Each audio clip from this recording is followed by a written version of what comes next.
दोस्तों वीडियो शुरू करने से पहले अगर आप हमारे चैनल पर नए आए हैं तो चैनल को सब्सक्राइब जरूर कर लें और पास में बेल वाले आइकन को भी जरूर दबा लें ताकि हमारे आने वाली वीडियो की नोटिफिकेशन आपको मिलती रहे। नमस्कार दोस्तों, स्वागत है आप सभी का हमारे ग्रीन टन यूट्यूब चैनल में।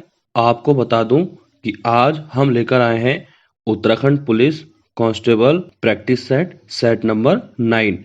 जो छात्र हमारा ये वीडियो देख रहे हैं उनके लिए वीडियो आने वाले एग्जाम्स के लिए लाभदायक रहेगा। तो चलिए दोस्तों शुरू करते हैं। आज का पहला प्रश्न है कि किस पवार राजा ने बद्रीनाथ के पुजारियों को रावल की उपाधि प्रदान की थी? तो इसका सही उत्तर है ऑप्शन सी यानी कि प्रदीप शाह। अब थोड़ा प्रदीप शाह के बारे में थोड़ा देख लेते हैं कि प्रदीप शाह ने अपने शासनकाल में कौन कौन से कार्य किए थे। तो प्रदीप शाह यानी कि पवार वंश के एक महत्वपूर्ण राजा है प्रदीप शाह, जिनका कार्यकाल 1717 से 1773 तक था। प्रदीप शाह जो थे जब प्रदीप शाह का कार्यकाल चल रहा होता है गढ़वाल में, तो उनके समकालीन कुमाऊं में कौन थे? तो कल्याणचंद चतुर्थ थे, जिसे चंद्रवंश का अनपढ़ राजा कहते हैं या चंद्रवंश का कुंभकर्ण भी कहा जाता था कल्याणचंद चतुर्थ को। ठीक है, तो प्रदीप शाह ने अपने शासनकाल में बहुत सारी चीजें की थी, जैसे बद्रीनाथ के रावलों को रावल की उपाधि प्रदान की थी और अपने शासनकाल में मोनाशाही रजत तिमासी मुद्रा को भी लागू किया था। किसने? प्रदीप शाह ने। और प्रदीप शाह के कार्यकाल में 2 मंत्री के पद पर तैनात थे, जैसे एक लक्ष्मीधर ओझा और बंधु मित्र। जैसे यहाँ पे ऑप्शन ए दिया है फतेहपति शाह, तो फतेहपति शाह का जो कार्यकाल है 1664 से 1716 के बीच में फतेहपति शाह का कार्यकाल था। ललित शाह का जो कार्यकाल है 1773 से 1780 के बीच में ललित शाह का कार्यकाल था। महीपति शाह का, देखो मुगल लेखकों ने महीपति शाह को अक्खड़ राजा कहा था, तो महीपति शाह का जो कार्यकाल है 1631 से 1634 के बीच में था। और महीपति शाह और त्रिमल चंद के बीच में कोसी का युद्ध हुआ था 1634 से 1635 में, जिसमें क्या हुआ था कि महीपति शाह की हार होती है और त्रिमल चंद जीत जाता है। नेक्स्ट प्रश्न है, पंच बद्रियों में से किस बद्री में अणिमठ नामक तीर्थ स्थल है? तो इसका सही उत्तर है ऑप्शन ए यानी कि वृद्ध बद्री। ठीक है, तो पंच बद्रियों में से किस बद्री में अणिमठ नामक तीर्थ स्थल है? तो ऑप्शन ए यानी कि वृद्ध बद्री। नेक्स्ट प्रश्न है, तुंगनाथ मंदिर का निर्माण किस शैली में हुआ था? तो इसका सही उत्तर है ऑप्शन सी यानी कि कत्यूरी शैली। अब मैं आपको उत्तराखंड में जो तुंगनाथ मंदिर है ये क्यों चर्चित है और पंच केदारों में तीर्थ केदार भी है तुंगनाथ, थोड़ा इसके बारे में थोड़ा चर्चा कर लेते हैं, ताकि आने वाले जो आगामी एग्जाम है तो वहां पे क्या पता इनसे रिलेटेड कुछ ना कुछ प्रश्न बन सकता है। ठीक है, तो तुंगनाथ मंदिर जो है उत्तराखंड का सबसे ऊंचा मंदिर है। ठीक है, तो पहला प्रश्न तो ये बनेगा कि उत्तराखंड का सबसे ऊंचा मंदिर कौन सा है? तो तुंगनाथ मंदिर है, जिसकी हाइट कितनी है? 3680 मीटर। ठीक है, और जो तुंगनाथ मंदिर है ये क्रॉच पर्वत, मून पर्वत और चंद्रशिला पर्वतों के बीच में स्थित है। यानी कि जब आप तुंगनाथ मंदिर की यात्रा करोगे तो उससे 1 या 2 किलोमीटर ऊपर चंद्रशिला पर्वत आपको मिलेगा। ठीक है, और जो तुंगनाथ मंदिर है कत्यूरी शैली से निर्मित है। तुंगनाथ मंदिर जो है पंच केदारों में से तीर्थ केदार है, जहाँ पे हृदय और जटाओं की पूजा की जाती है। ठीक है, दूसरी बात यह है कि तुंगनाथ मंदिर का जो शीतकालीन आवास है, यानी कि पंच केदारों में से तीर्थ केदार है तुंगनाथ मंदिर, तो इन तुंगनाथ मंदिर का शीतकालीन निवास कहाँ है? ओखीमठ के मक्कुबड़ नामक स्थान में तुंगनाथ मंदिर का शीतकालीन निवास है। ग्रीन टन त्रैमासिक पत्रिका का अंक 2 ई मैगजीन के रूप में हमारी वेबसाइट पर उपलब्ध है।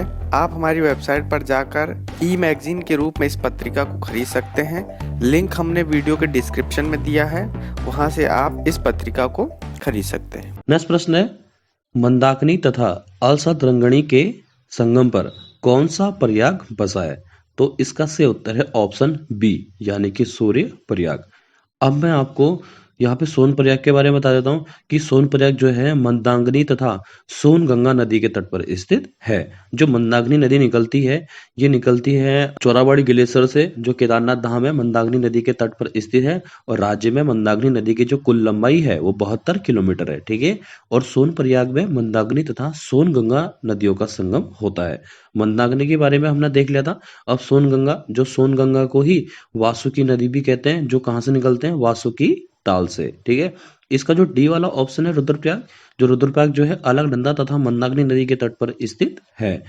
अलकनंदा नदी का जो उद्गम स्थल है वो चमोली जनपद के सतोपत ग्लेशियर से अलकनंदा नदी निकलती है। जो अलकनंदा नदी है, अलकनंदा नदी में एक प्रश्न है कि अलकनंदा नदी में आत्महत्या पर प्रतिबंध लगाने वाला एकमात्र कमीशन कौन था? तो जॉर्ज विलियम ट्रेल था। और अलकनंदा नदी राज्य में 4 जिलों से बहते हुए जाती है, चमोली, टिहरी गढ़वाल, रुद्रप्रयाग और पौड़ी गढ़वाल। ठीक है। नेक्स्ट प्रश्न है, वर्तमान बागनाथ मंदिर बागेश्वर का जीर्णोद्धार किस चंद राजा ने किया था? तो इसका से उत्तर है ऑप्शन सी यानी कि लक्ष्मी चंद। और लक्ष्मी चंद ने कब किया था? 1602 में। लक्ष्मी चंद के बारे में थोड़ा देख लेते हैं कि रुद्रचंद के 2 बेटे होते हैं, बड़ा पुत्र होता है शक्ति गोसाई और छोटा पुत्र होता है लक्ष्मी चंद। तो लक्ष्मी चंद जो था कुमाऊं की राजगद्दी पर कब बैठा था? 1597 में बैठा था। तो जब ये गद्दी पर बैठा था तो इसको पता चला कि गढ़वाल का एक राजा है मानसा, उसके पास 1000 स्वर्ण कलश है। लक्ष्मी चंद ने अपने जीवन में टोटल 8 बार आक्रमण किया था गढ़वाल में, 7 बार इसको हार का सामना करना पड़ा था। 8वें युद्ध में क्या बोलते हैं, लक्ष्मी चंद का जो सेनापति होता है गैंडा सिंह, ठीक है, और मानसा का सेनापति, मानसा के 2 सेनापति होते हैं, नंदी और खतर सिंह। हालांकि नंदी और खतर सिंह में से खतर सिंह युद्ध का नेतृत्व कर रहा होता है, खतर सिंह की उस युद्ध में मृत्यु होती है, तभी कुमाऊं में खतड़वा त्योहार मनाते हैं जो वर्तमान पशुओं की खुशहाली के लिए मनाया जाता है। नेक्स्ट प्रश्न है, पोखू महाराज का प्रसिद्ध मंदिर किस जनपद में स्थित है? तो इसका सही उत्तर है ऑप्शन डी उत्तरकाशी। अब मैं आपको उत्तरकाशी जनपद के बारे में थोड़ा कुछ ऐसे मंदिर बताऊंगा जो आने वाले जो पेपर है वहां आपको देखने को अवश्य मिलेंगे। उत्तरकाशी जनपद की स्थापना 24 फरवरी 1960 को की गई थी और उत्तरकाशी का जो प्राचीन नाम है बाड़ाहाट या सौम्यकाशी है। अब देखते हैं उत्तरकाशी के प्रमुख मंदिरों के बारे में। जो उत्तरकाशी में जो प्रमुख मंदिर है वो कौन कौन से हैं? परशुराम मंदिर, जयकोट मंदिर, शक्ति स्तंभ मंदिर, गंगा माता मंदिर। ये वही गंगा माता मंदिर है जिसे अमर सिंह थापा ने 1807 में बनाया था। फिर यमुनोत्री धाम भी है और यहाँ पे पोखू देवता का मंदिर भी है। जो पोखू देवता का जो मंदिर है उत्तरकाशी के नेटवाड़ क्षेत्र में है, जहाँ पे रूपिन और सुपिन नदियों का संगम होता है, जहाँ से नेटवाड़ से ही रूपिन सुपिन नदियों को टॉन्स कहा जाता है। ठीक है। और जो यहाँ पे रेणुका देवी, अभी हाल ही में पिछले साल वीडियो में आयोग ने पूछा था कि रेणुका देवी मेला किस जनपद पर लगता है? तो उत्तरकाशी जनपद में लगता है। नेक्स्ट प्रश्न है, ओंकारानंद कामाक्षी देवी मंदिर किस जनपद में स्थित है? तो इसका सही उत्तर है ऑप्शन बी यानी कि टिहरी गढ़वाल।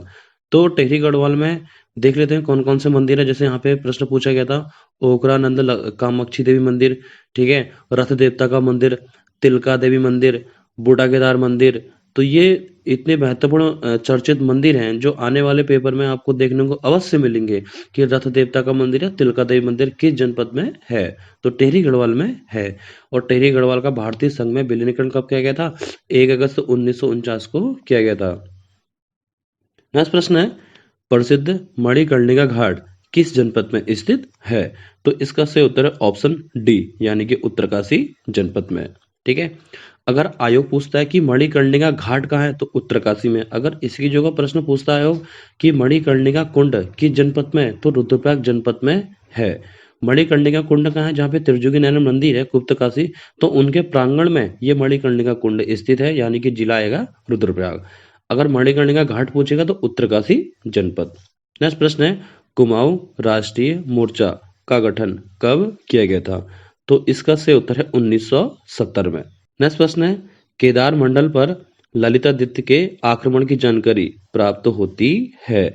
तो इसका सही उत्तर है राजद रंगड़ी। तो राजद रंगड़ी है जो कल्हड़ के द्वारा लिखी गई थी। तो इस पुस्तक से हमें यह प्राप्त होता है कि केदार मंडल पर ललितादित्य के आक्रमण की जानकारी हमें राजद रंगड़ी से प्राप्त होती है। नेक्स्ट प्रश्न है, उत्तराखंड में किस शासन को स्वर्ण युग के रूप में जाना जाता है?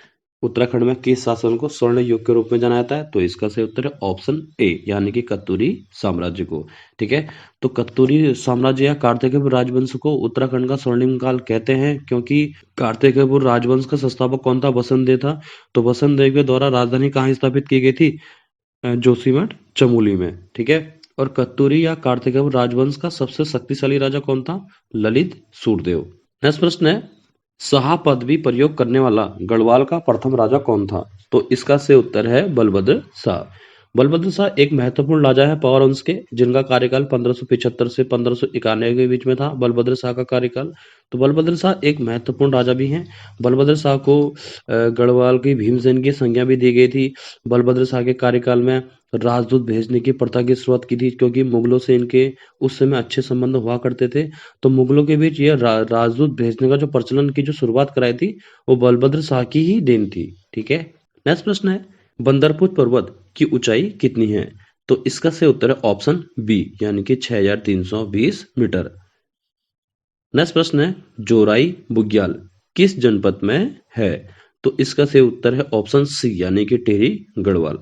ठीक है, तो जोराई बुग्याल के बारे में थोड़ा हम देख लेते हैं। जैसे टिहरी गढ़वाल है, तो टिहरी गढ़वाल में कौन कौन से बुग्याल है थोड़ा देख लेते हैं। जैसे आप टिहरी गढ़वाल में पवाली बुग्याल की तरफ यात्रा करोगे, तो आपको रास्ते में जोराई बुग्याल मिलेगा, माटिया बुग्याल मिलेगा और पवाली बुग्याल मिलेगा। ठीक है, केदारकांठा बुग्याल उत्तरकाशी में है। ठीक है, पवाली बुग्याल का है, यह है आपका टिहरी गढ़वाल के घुत्तू गांव से होते हुए जब आप पवाली की यात्रा करोगे, तो आपको रास्ते में पवाली बुग्याल मिलेगा, जोराई बुग्याल मिलेगा और माटिया बुग्याल मिलेगा। नेक्स्ट प्रश्न है, गोविंद बल्लभ पंत उच्च स्तरीय प्राणी उद्यान नैनीताल की स्थापना कब की गई थी? तो इसका सही उत्तर है 1 जून 1995 को। ठीक है, तो गोविंद बल्लभ पंत जो उच्च स्तरीय प्राणी उद्यान है नैनीताल में, इसकी स्थापना 1 जून 1995 को की गई थी। अगर आयोग पूछता है कि किस पहाड़ी पर स्थित है, तो ये सिरका डांडा पहाड़ी पर स्थित है। नेक्स्ट प्रश्न है, तांबे के लिए प्रसिद्ध मोहनखाल क्षेत्र किस जनपद में स्थित है? तो इसका सही उत्तर है ऑप्शन ए, यानी कि चमोली में। ठीक है, तो जो राज्य में जो चमोली जनपद है, जिसकी स्थापना 24 फरवरी 1960 में की गई थी, तो चमोली जनपद में ही एक जगह है जिसका नाम है मोहनखाल। ये किसके लिए प्रसिद्ध है? तो तांबे के लिए प्रसिद्ध है। इसकी जो अगर प्रश्न पूछता है कि बागेश्वर में थैली पाटन किसके लिए प्रसिद्ध है, तो बागेश्वर में जो थैली पाटन है वह भी तांबे के लिए प्रसिद्ध है। एग्जाम में प्रश्न पूछ सकता है आयोग कि मोहनखाल किसके लिए प्रसिद्ध है, थैली पाटन किसके लिए प्रसिद्ध है। मोहनखाल पड़ता है चमोली में, जो तांबे के लिए प्रसिद्ध है, और बागेश्वर में एक जगह पड़ती है थैली पाटन, वो तांबे के लिए प्रसिद्ध है। नेक्स्ट प्रश्न है, राज्य सरकार के द्वारा खनन नीति की घोषणा कब की गई थी? तो इसका सही उत्तर है 4 अप्रैल 2001 को। ठीक है, तो राज्य सरकार ने खनन नीति की घोषणा कब की थी? तो ऑप्शन बी, यानी कि बी फॉर बॉय, यानी कि 4 अप्रैल 2001 को। नेक्स्ट प्रश्न है, शारदा नहर प्रणाली का निर्माण कब किया गया था? तो इसका सही उत्तर है ऑप्शन सी, यानी कि 1928 में। तो शारदा नहर का निर्माण कब किया गया था? तो 1928 में किया गया था। नेक्स्ट प्रश्न है, park of the great arc कहाँ स्थित है? तो इसका सही उत्तर है ऑप्शन ए, यानी कि देहरादून जनपद में। नेक्स्ट प्रश्न है, भारतीय सिंचाई अनुसंधान संस्थान कहाँ स्थित है? तो इसका सही उत्तर है ऑप्शन बी, यानी कि रुड़की। देखो ये बार जो ये प्रश्न है बिल्कुल सेम प्रश्न है, डिक्टो बना रखा है। आयोग ने प्रश्न पूछा था कि आयोग आपको कंफ्यूज करने के लिए हरिद्वार भी डालेगा। ठीक है, आपको यहाँ पे लोकेशन ट्रैक करानी है। यहाँ प्रश्न पूछा है कि भारतीय सिंचाई अनुसंधान संस्थान कहाँ स्थित है? तो ऑप्शन बी, रुड़की में। ठीक है, तो भारतीय सिंचाई अनुसंधान संस्थान का निर्माण कब किया गया था? तो 1928 में किया गया था। ठीक है, नेक्स्ट प्रश्न है, अड़खंबा मंदिर किस जनपद में स्थित है? तो इसका सही उत्तर है हरिद्वार जनपद में। ठीक है, तो हरिद्वार जनपद, यानी कि ऑप्शन ए हरिद्वार। तो हरिद्वार जनपद के बारे में ये कहा जाता है कि हरिद्वार जनपद की स्थापना का जो हरिद्वार जनपद की मांग 1987 में उठाई गई थी। ठीक है, तो उसके बाद हरिद्वार जनपद कब बना था? 28 दिसंबर 1988 को बना था। हरिद्वार जो था सहारनपुर मंडल के अधीन था। तो हरिद्वार में कौन से प्रसिद्ध मंदिर हैं? थोड़ा अड़खंबा मंदिर स्थित है, भारत माता मंदिर है। तो हरिद्वार में जो भारत माता मंदिर है उसके बारे में ये कहा जाता है कि भारत माता मंदिर का निर्माण 1983 में किया गया था। ठीक है, जिसका उद्घाटन इंदिरा गांधी के द्वारा किया गया था। ठीक है, तो हरिद्वार में जैसे आप देख सकते हो कि हर की पैड़ी है, वहाँ पे हर की पैड़ी का निर्माण भी किया गया था। वहाँ पे काफी टाइम से मतलब बहुत चर्चित प्राचीन काल का प्रश्न है ये, कि जैसे प्रश्न बनता है कि हर की पैड़ी का निर्माण किसने किया था वगैरह। ठीक है, तो हरिद्वार में जो प्रसिद्ध जो मंदिर है, एक तो अड़खंबा मंदिर है और एक आपका चंडी देवी मंदिर भी है। वहाँ पे चंडी देवी मंदिर, अड़खंबा मंदिर हो गया आपका, भारत माता मंदिर, ये प्रसिद्ध मंदिर है यहाँ पे। ठीक है, नेक्स्ट प्रश्न है, सोमेश्वर देवालय किस जनपद में है? तो इसका सही उत्तर है ऑप्शन डी यानी कि उत्तरकाशी जनपद में। ठीक है, तो उत्तरकाशी जनपद की स्थापना 24 फरवरी 1960 को की गई थी और उत्तरकाशी में जो सोमेश्वर देवालय है ये उत्तरकाशी जनपद में ही है। और इसकी जगह प्रश्न पूछता है कि सोमेश्वर मेला या कहाँ लगता है, तो द्वाराहाट अल्मोड़ा में लगता है। नेक्स्ट प्रश्न है कैलाश मानसरोवर यात्रा की शुरुआत कब से की गई थी, तो इसका सही उत्तर है ऑप्शन बी 1981 से की गई थी। जो कैलाश मानसरोवर यात्रा है इसकी शुरुआत 1981 से की गई थी। ठीक है, और इसकी जगह का प्रश्न पूछता है कि आदि कैलाश यात्रा की शुरुआत कब से की गई है, तो आपका आंसर रहेगा 1990।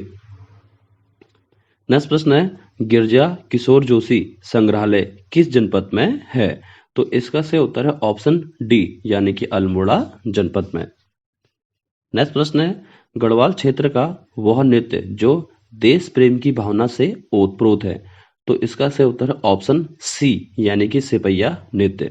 आपने देखा होगा कि आयोग जो तैयारी कर रहे हैं अधिकांश बच्चों ने देखा होगा कि कल्चर से संबंधित 2 या 3 प्रश्न हर पेपर में पूछे जाते हैं।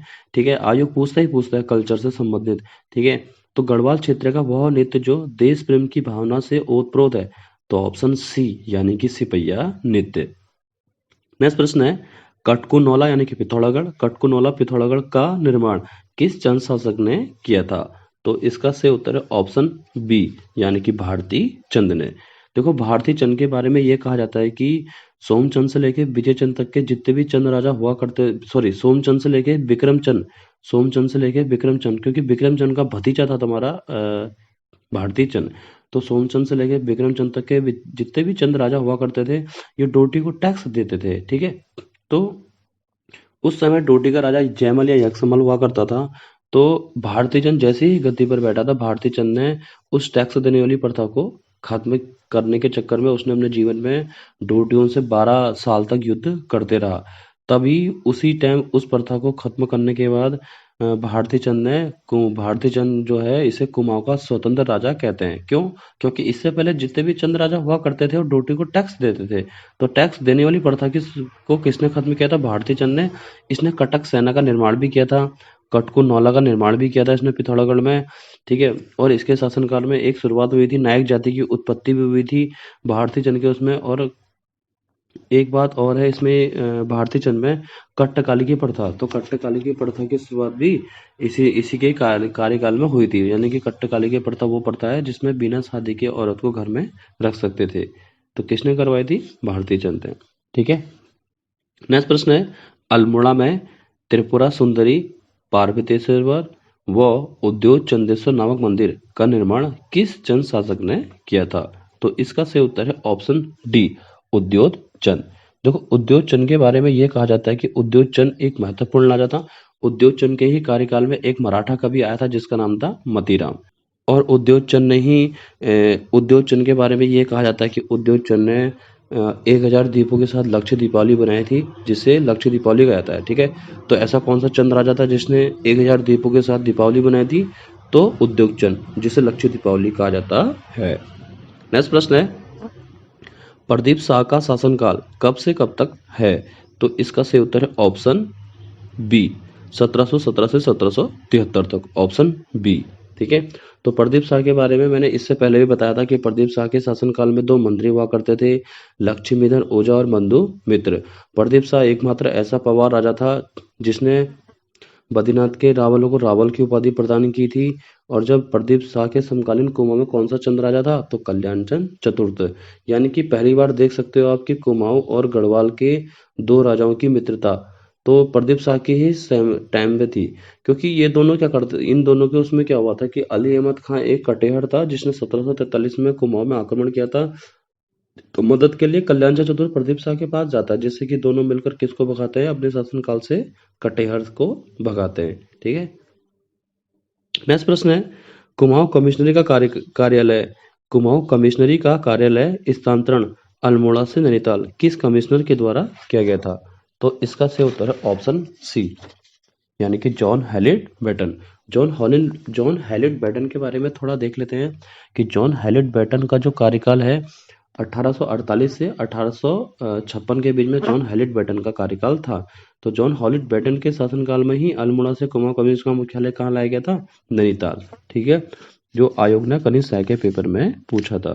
नेक्स्ट प्रश्न है, फॉरेस्ट ग्रीवेंस कमेटी का गठन कब किया गया था? तो इसका से उत्तर है 13 अप्रैल 1921 यानी कि ऑप्शन ए। तो फॉरेस्ट ग्रीवेंस कमेटी जो है पर्सी बीटम के कार्यकाल में बनी थी। नेक्स्ट प्रश्न है, बद्रीदत्त पांडे ने कुमाऊं का इतिहास कब लिखा था? तो इसका से उत्तर है ऑप्शन बी यानी कि 1937 में। तो बद्रीदत्त पांडे जो है कुमाऊं के एक महत्वपूर्ण इतिहासकार हैं। तो बद्रीदत्त पांडे ने कुमाऊं का इतिहास 1937 में लिखा था और बद्रीदत्त पांडे को कुमाऊं केसरी की उपाधि कब दी गई थी? जब 13-14 जनवरी 1921 को कुली बेगार आंदोलन चल रहा था, तो उसी दौरान बद्रीदत्त पांडे को कुमाऊं केसरी की उपाधि दी गई थी। नेक्स्ट प्रश्न है, खुड्डू का मेला। देखो वेरी वेरी इंपॉर्टेंट है, आयोग थोड़ा अलग ही मेला पूछता है, तो आपने देखा होगा जो तैयारी करने वाले हैं। ठीक है, तो खुड्डू का मेला किस जनपद में आयोजित होता है? तो इसका सही उत्तर है ऑप्शन डी यानी कि पौड़ी गढ़वाल जनपद में। नेक्स्ट प्रश्न है, निम्न में से कौन सी फिल्म उत्तराखंड आंदोलन के संघर्ष पर आधारित थी? तो इसका सही उत्तर है ऑप्शन डी, तेरी सौ। नेक्स्ट प्रश्न है, मुंशी प्रेमचंद के किस उपन्यास पर एक प्रसिद्ध टीवी धारावाहिक बनाया गया था? तो इसका सही उत्तर ऑप्शन सी यानी कि निर्मला। ठीक है, तो मुंशी प्रेमचंद के किस उपन्यास पर एक प्रसिद्ध टीवी धारावाहिक बनाया गया था? तो ऑप्शन सी यानी कि निर्मला। नेक्स्ट प्रश्न है, इनमें से कौन सा कवि बचपन में अंबर नाम से रचनाएं करता था या रचनाएं लिखता था? तो इसका सही उत्तर है ऑप्शन ए यानी कि पीताम्बर दत्त बड़थवाल। आयोग पूछ सकता है कि ऐसा कौन सा कवि था जो बचपन में अंबर नाम से कविताएं लिखता था या रचनाएं लिखता था? तो ऑप्शन ए यानी कि पीताम्बर दत्त बड़थवाल। नेक्स्ट प्रश्न है, ग्वारखा उड्डयन गुफा की खोज किसने की थी? तो इसका सही उत्तर है ऑप्शन डी यानी कि राकेश भट्ट के द्वारा। जो ग्वारखा उड्डयन गुफा है ये पिथौरागढ़ जो ग्वारखा उड्डयन गुफा है ये चमोली जनपद में स्थित है। ग्वारखा उड्डयन गुफा की जो खोज का जो श्रेय जाता है वो राकेश भट्ट को जाता है। ठीक है, इसकी जो अगर प्रश्न पूछता है जो कि लाखो उड्डयन गुफा का है, तो लाखो उड्डयन गुफा जो है अल्मोड़ा जनपद में है, बाड़ीछीना दलबैंड में है। इसकी खोज का लाखो उड्डयन गुफा की जो खोज का श्रेय जाता है महेश्वर प्रसाद जोशी को, जिसने 1968 में लाखो उड्डयन गुफा की खोज की थी। नेक्स्ट प्रश्न है, हुडली प्रागैतिहासिक स्थल किस नदी घाटी में स्थित है? तो इसका सही उत्तर है ऑप्शन सी यानी कि कमल नदी पर। तो हुडली जो है उत्तरकाशी में है और हुडली से नीले रंग के शैल चित्र भी प्राप्त हुए थे। ठीक है, और हुडली जो है कमल नदी के तट पर स्थित है, ऑप्शन सी। नेक्स्ट प्रश्न है, रॉक आर्ट्स इन कुमाऊं हिमालय तथा रॉक आर्ट्स इन केरला नामक पुस्तक के लेखक कौन है? तो इसका सही उत्तर है ऑप्शन ए यानी कि यशोधर मठपाल। तो यशोधर मठपाल ने कुमाऊं की चित्रकला पुस्तक भी लिखी थी और रॉक आर्ट्स इन कुमाऊं हिमालय 1995 तथा रॉक आर्ट्स इन केरला नामक पुस्तक लिखी थी। किसने? यशोधर मठपाल ने। नेक्स्ट प्रश्न है, मैसूर कुंड किस जनपद में स्थित है? तो इसका सही उत्तर है ऑप्शन सी यानी कि पिथौरागढ़ जनपद में।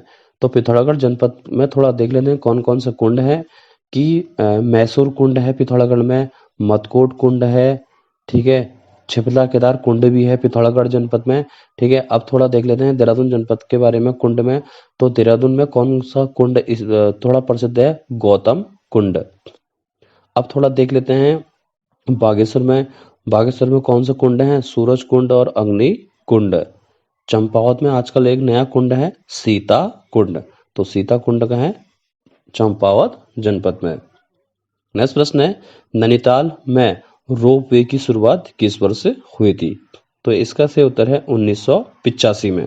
ठीक है, तो नैनीताल जनपद की स्थापना 15 अक्टूबर 1891 को की गई थी। ठीक है, और नैनीताल में रोप वे की शुरुआत किस वर्ष हुई थी? 1985 में हुई थी, ऑप्शन बी।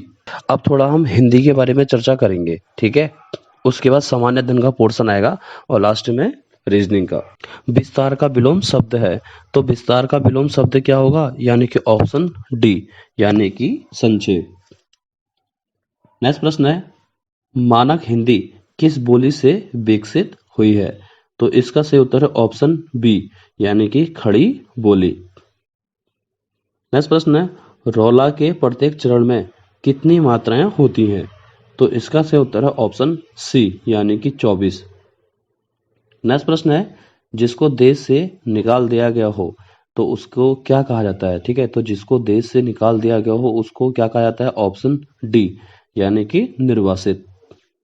नेक्स्ट प्रश्न है चंद्रमौली किस देवता को कहते हैं? तो इसका सही उत्तर है ऑप्शन बी यानी कि शिव को। तो चंद्रमौली किस देवता को कहते हैं? ऑप्शन बी यानी कि शिव को। नेक्स्ट प्रश्न है कुंजर का अर्थ इनमें से क्या होगा? तो कुंजर का अर्थ क्या होता है? ऑप्शन डी यानी कि हाथी को कहा जाता है। नेक्स्ट प्रश्न है ब्रजबुली नाम से जाना जाता है तो ब्रजबुली के नाम से किसे जाना जाता है? यानी कि ऑप्शन डी यानी कि पुरानी बांग्ला को। नेक्स्ट प्रश्न है मुख्य द्वार के खुलने के आधार पर आ कौन सा स्वर है? तो इसका सही उत्तर है ऑप्शन सी विवर्त। नेक्स्ट अब थोड़ा आपको शुद्ध वर्तनी के बारे में बताना होगा। देखो आयोग एनसीईआरटी का ही मानता आयोग, एनसीईआरटी की हिंदी ही मानता आयोग। तो शुद्ध वर्तनी आप एनसीईआरटी की किताब से देख सकते हैं, उससे प्रैक्टिस कर सकते हैं। जितना ज़्यादा आप प्रैक्टिस करोगे उतना ज़्यादा आपको आएगा। ठीक है, तो प्रश्न पूछा गया है कि निम्न में से शुद्ध वर्तनी वाला चयन कीजिए। तो शुद्ध वर्तनी वाला चयन शब्द इसमें कौन सा होगा? Option B. जीजी बीसा कैसे लिखते हैं? Option B. ठीक है, आप देख लेना, थोड़ा प्रैक्टिस कर लेना घर पे। नेक्स्ट घुड़दौड़ का सही संधि विच्छेद है तो ऑप्शन सी घोड़ा धन दौड़। नेक्स्ट यथार्थ में कौन सी संधि है? यथार्थ में कौन सी संधि होगी? ये क्योंकि संधि से प्रश्न पूछा जाता है कि यथार्थ में कौन सी संधि होगी? ऑप्शन ए यानी कि दीर्घ। नेक्स्ट प्रश्न है जिस समस्त पद के दोनों पद प्रधान हो और उसे क्या कहते हैं? ठीक है, तो प्रश्न पूछा गया है कि जिस समस्त पद के दोनों पद प्रधान हो उसे क्या कहते हैं? ऑप्शन बी यानी कि द्वंद्व। नेक्स्ट प्रश्न है ललित का भाववाचक संज्ञा क्या होगा? तो ललित का भाववाचक संज्ञा क्या होगा? यानी कि ऑप्शन ए लालित्य। नेक्स्ट प्रश्न है निम्न में से एक वचन शब्द छांटें। तो निम्न में से एक वचन शब्द छांटें यानी कि ऑप्शन ए जनता। नेक्स्ट प्रश्न है रावण का पर्यायवाची नहीं है तो रावण का पर्यायवाची नहीं है कौन सा नहीं होगा? ऑप्शन बी रावणगिरी रावणिरी। नेक्स्ट प्रश्न है और इम्पोर्टेंट प्रश्न है और हिंदी साहित्य से संबंधित है कि बूढ़ी काकी कहानी के लेखक कौन है? तो बूढ़ी काकी कहानी के लेखक कौन है? यानी कि ऑप्शन डी यानी कि प्रेमचंद। नेक्स्ट प्रश्न है चारों ओर की सीमा के लिए एक शब्द है तो चारों ओर की सीमा के लिए एक शब्द कौन सा है? यानी कि ऑप्शन बी चौहदी। ठीक है, तो चारों ओर की सीमा के लिए कहा जाता है, आयोग पूछता है कि चारों ओर की सीमा के लिए एक शब्द कौन सा होगा? तो चौहदी यानी कि ऑप्शन बी। नेक्स्ट प्रश्न है स्पर्श व्यंजनों को कितने भागों में विभाजित किया गया है? तो इसका सही उत्तर है ऑप्शन ए यानी कि 5। नेक्स्ट प्रश्न है अव्यय के कितने भेद होते हैं? तो इसका सही उत्तर है ऑप्शन सी यानी कि 4। नेक्स्ट प्रश्न है निम्नलिखित में विकारी शब्द का चयन कीजिए। तो विकारी शब्द कौन कौन से हैं थोड़ा उनको देख लेते हैं। तो विकारी शब्द यानी कि ऑप्शन ए यानी कि संज्ञा, सर्वनाम, विशेषण और क्रिया। अब थोड़ा सामान्य अध्ययन का पोर्शन है। ठीक है, तो नेक्स्ट प्रश्न है निम्नलिखित में से कौन 14वीं शताब्दी का एक कवि था? तो इसका सही उत्तर है ऑप्शन बी यानी कि अमीर खुसरो। तो अमीर खुसरो को 14वीं शताब्दी का एक कवि कहा जाता है। नेक्स्ट प्रश्न है रजिया सुल्तान को किस वर्ष गद्दी से हटाया गया था? तो यानी कि इसका सही उत्तर है ऑप्शन सी यानी कि 1240 में। और रजिया सुल्तान जो है राज गद्दी पर कब बैठी थी? दिल्ली सल्तनत की पहली शासिका थी जो गद्दी पर बैठी थी। रजिया सुल्तान कब बैठी थी? 1236 में बैठी थी और 1240 में इसे हटाया गया था। नेक्स्ट प्रश्न है मोठ की मस्जिद का निर्माण किसके शासनकाल के दौरान किया गया था? तो इसका सही उत्तर है ऑप्शन ए सिकंदर लोदी। तो ये वही सिकंदर लोदी है जिसने आगरा शहर की स्थापना 1504 में की थी। नेक्स्ट प्रश्न है 1928 में किस स्थान पर हिंदुस्तान सोशलिस्ट रिपब्लिकन एसोसिएशन का गठन किया गया था? तो इसका सही उत्तर है ऑप्शन ए, दिल्ली में फिरोज शाह कोटला के मैदान में। नेक्स्ट प्रश्न है, कौन सा दिन रॉलेट एक्ट के अहिंसक विरोध दिवस के रूप में मनाया गया था? तो इसका सही उत्तर है ऑप्शन सी, यानी कि 6 अप्रैल 1919 को। ठीक है, तो कौन सा दिन जो था रॉलेट एक्ट का अहिंसक विरोध दिवस के रूप में मनाया गया था? तो 6 अप्रैल 1919 को। नेक्स्ट प्रश्न है, भारतीय अंतरिक्ष अनुसंधान संगठन की स्थापना कब हुई थी? तो इसका सही उत्तर है ऑप्शन सी, 1969 में। नेक्स्ट प्रश्न है, भारतीय अंतरिक्ष अनुसंधान संस्थान का मुख्यालय है? तो इसका सही उत्तर है ऑप्शन बी, यानी कि बेंगलोर में। ठीक है, जो भारतीय अंतरिक्ष अनुसंधान संस्थान है, जिसको क्या बोलते हैं, इसरो, तो इसरो की स्थापना कब हुई थी? 15 अगस्त 1969। ठीक है, तो इसरो का जो मुख्यालय है कर्नाटक की राजधानी बेंगलोर में है। नेक्स्ट प्रश्न है, भारत की किस नदी को वृहद गंगा कहा जाता है? तो इसका सही उत्तर है ऑप्शन डी, यानी कि गोदावरी को। ठीक है, तो भारत की किस नदी को वृहद गंगा कहते हैं? तो गोदावरी नदी को कहा जाता है। नेक्स्ट प्रश्न है, भारत के किस राज्य में लोनार झील है? तो भारत के किस राज्य में लोनार झील है? यानी कि ऑप्शन बी, महाराष्ट्र में। नेक्स्ट प्रश्न है, भारत का नेपोलियन किसे कहते हैं? तो भारत का जो नेपोलियन है किसे कहते हैं? ऑप्शन बी, समुद्रगुप्त को भारत का नेपोलियन कहा जाता है। Option B for boy. Next प्रश्न है, किस देश से मौलिक कर्तव्य को लिया गया है? तो इसका सही उत्तर है ऑप्शन डी, सोवियत संघ। जो मौलिक कर्तव्य है किस देश से लिए गए हैं? देखो, भारतीय राजनीतिक व्यवस्था का पार्ट है, तो आयोग पूछता है कि मौलिक कर्तव्य कहाँ से लिए गए हैं? तो ऑप्शन डी, यानी कि सोवियत संघ से।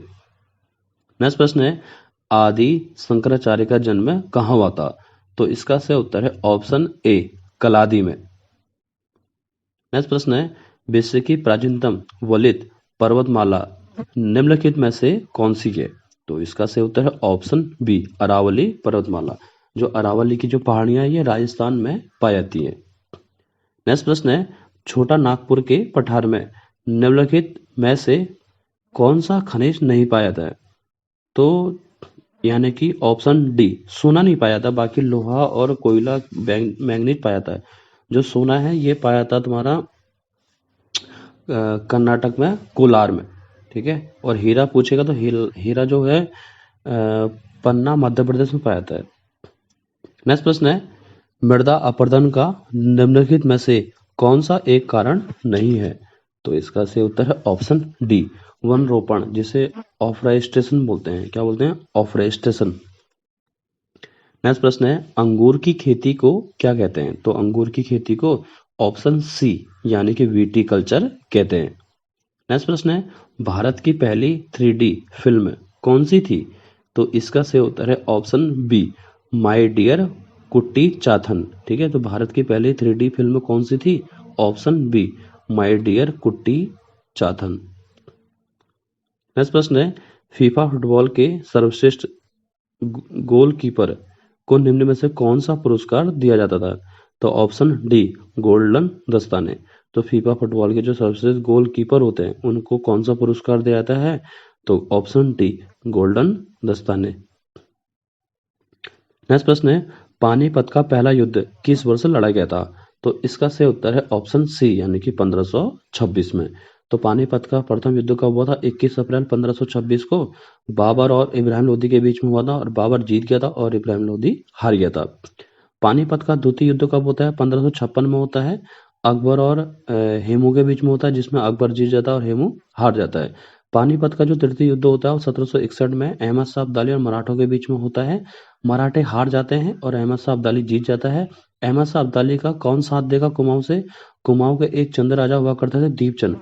नेक्स्ट प्रश्न है, नर्मदा नदी का उद्गम स्थल निम्नलिखित में से कौन सा है?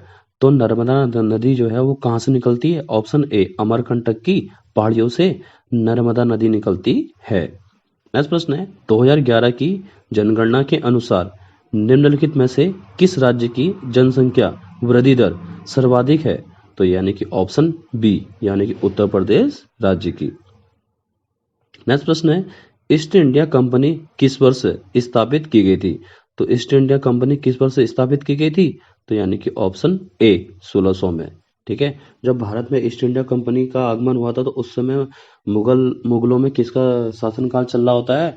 अकबर का, क्योंकि अकबर का जो कार्यकाल था 1556 से 1605 के बीच में था। तो अकबर के ही शासनकाल में ईस्ट इंडिया कंपनी भारत आई थी। नेक्स्ट प्रश्न है, दहेज निषेध अधिनियम 1961 के अनुसार दहेज से संबंधित कितनी स्थितियां बताई गई हैं? तो इसका सही उत्तर है ऑप्शन सी 3। नेक्स्ट प्रश्न है, दंड संहिता की धारा 354 का मुख्य मुद्दा महिला से जुड़े किस अपराध को उजागर करता है? तो इसका सही उत्तर ऑप्शन बी, लैंगिक उत्पीड़न और किसी महिला की मर्यादा को भंग करने के लिए दंड दिया जाता है। नेक्स्ट प्रश्न है, भारतीय दंड संहिता की धारा 376 के अंतर्गत किस प्रकार के अपराध होने पर दंड का प्रावधान दिया गया है? तो इसका सही उत्तर है ऑप्शन डी, बलात्कार। नेक्स्ट प्रश्न है, GUI का पूर्ण रूप बताएं। ठीक है, फुल फॉर्म पूछी गई है GUI। तो GUI का फुल नेम क्या है? Option B, graphical user interface. Next प्रश्न है, विंडोज 10 लोड होने के बाद मॉनिटर पर दिखने वाली पहली स्क्रीन निम्नलिखित में से क्या कहलाती है? ठीक है, तो विंडोज 10 लोड होने के बाद मॉनिटर पर दिखने वाली पहली स्क्रीन निम्नलिखित में से क्या कहलाती है? Option B, desktop. नेक्स्ट प्रश्न है, निम्नलिखित में से कौन सा एक इंटरनेट ब्राउज़र नहीं है? तो इसका सही उत्तर है ऑप्शन बी, यानी कि टिंडर। नेक्स्ट प्रश्न है, इंटरनेट ब्राउज़र विंडो को फुल स्क्रीन पर करने के लिए कौन सी की का उपयोग की जाती है? तो यानी कि ऑप्शन डी, F11। नेक्स्ट प्रश्न है, गूगल क्रोम में गुप्त रूप से ब्राउज करने के लिए निम्नलिखित में से किसका उपयोग किया जाता है? तो यानी कि ऑप्शन सी। नेक्स्ट प्रश्न है, दिसंबर 2021 भारत के पहला स्वदेशी सर्वर कौन सा लॉन्च किया गया था? तो दिसंबर 2021 को भारत के पहला स्वदेशी सर्वर को लॉन्च किया गया था, ऑप्शन ए, रुद्र। नेक्स्ट प्रश्न है, क्षेत्रीय संपर्क योजना उड़ान उड़े देश का आम नागरिक के तहत उत्तराखंड में पहली हेलीकॉप्टर सेवा का प्रचालन किस मार्ग पर किया गया है? तो यानी कि ऑप्शन ए, सहस्त्रधारा से गोचर और चिलानी सोन तक। ठीक है, उत्तराखंड करंट से संबंधित है प्रश्न। अब थोड़ा रीजनिंग के बारे में चर्चा कर लेते हैं। मैं यहाँ पे रीजनिंग के प्रश्न बोलूंगा, आप कमेंट बॉक्स में इनका आंसर दीजिए। दिए गए विकल्पों में से लुप्त संख्या ज्ञात कीजिए। ठीक है, यहाँ पे जो ऑप्शन दिए हैं 18, 12, 9, 6 दिए। ठीक है, तो यहाँ पे जो ऑप्शन जो इसका आंसर माना जाएगा यानी कि ऑप्शन सी, 9। नेक्स्ट प्रश्न है, नीचे दी गई प्रश्न का सही वेन आरेख बताएं। तो घोड़ा, बंदर, बाघ, तो थोड़ा इनको आपने दर्शाना है वेन आरेख की तरफ। तो कमेंट बॉक्स में इसका आंसर दीजिए। ठीक है, तो इसका आंसर है option B for boy. Reasoning का नेक्स्ट प्रश्न है, किसी सांकेतिक भाषा में किंग को PRMT लिखा जाए तो मैन को क्या लिखा जाएगा? तो option B for boy. Next प्रश्न है, दिए गए विकल्पों में से लुप्त संख्या ज्ञात कीजिए। ठीक है, मिसिंग नंबर, यानी कि इसका आंसर है ऑप्शन डी, 39। नेक्स्ट प्रश्न है, ए तथा बी भाई है, सी बी की बहन है, यदि डी ए की बेटी है तो सी का डी से क्या रिश्ता है? तो इसका सही उत्तर है ऑप्शन ए, बुआ। नेक्स्ट प्रश्न है, नीचे दी गई आकृति में कितने त्रिभुज हैं? त्रिभुजों की संख्या बतानी है, तो इसका सही उत्तर है ऑप्शन डी, 16। नेक्स्ट प्रश्न है, नीचे दिए गए प्रश्न में प्रश्न चिन्ह के स्थान पर कौन सी संख्या आएगी सीरीज में? तो यानी कि ऑप्शन बी। नेक्स्ट प्रश्न है, यदि बादल को नीला कहा जाता है, नीले को बारिश कहा जाता है, बारिश को काला कहा जाता है, काले को हवा कहा जाता है, हवा को पीला कहा जाता है और पीले को पानी कहा जाता है, तो पंछी कहाँ उड़ेंगे? तो ऑप्शन सी, यानी कि पीला। तो चलिए दोस्तों, मिलते हैं next Uttarakhand police constable sub inspector के नए प्रैक्टिस सेट के साथ। उत्तराखंड पुलिस कांस्टेबल की जो तैयारी कर रहे हैं उनके लिए हम। तो चलिए दोस्तों, मिलते हैं नेक्स्ट वीडियो में नए प्रैक्टिस सेट के साथ। आज के लिए इतना ही। वीडियो अगर पसंद आए तो वीडियो को लाइक एंड शेयर भी कीजिएगा और हमारे यूट्यूब चैनल को सब्सक्राइब भी कर दीजिएगा। तो जय हिंद, जय भारत।